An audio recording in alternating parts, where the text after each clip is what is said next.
बिस्मिल्लाहिर्रहमानिर्रहीम।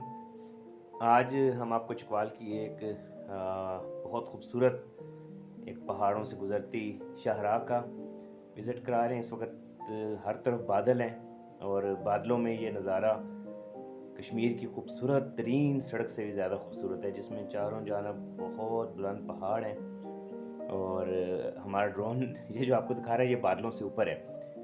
जिस वक्त ये बादलों से नीचे आएगा तो फिर आपको बड़ा वाज़े इसमें फ़र्क नज़र आएगा। सब्ज़ा और बिल्कुल लश ग्रीन और इंतहाई खूबसूरत व्यू आपके सामने आएगा।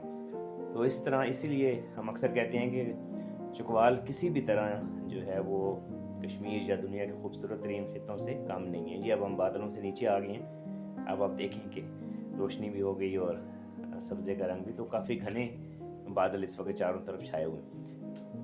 ये जो स्पेसिफिक सड़क आप इस वक्त देख रहे हैं, ये चकवाल का एक गांव है लहर सुल्तानपुर। वहाँ से ये रास्ता आता है सराई चौक तक, जिसके बाद फिर ये मेन चकवाल के रास्ते में शामिल हो जाता है। तो चकवाल में ऐसे सैकड़ों ऐसी खूबसूरत रास्ते हैं जो पहाड़ों से, बुलंदोबाला पहाड़ों से, बहुत घने जंगलात से गुजरते हैं और एक उस खूबसूरती का एहसास दिलाते हैं जो शायद ये दुनिया में कहीं और पाई जाती है।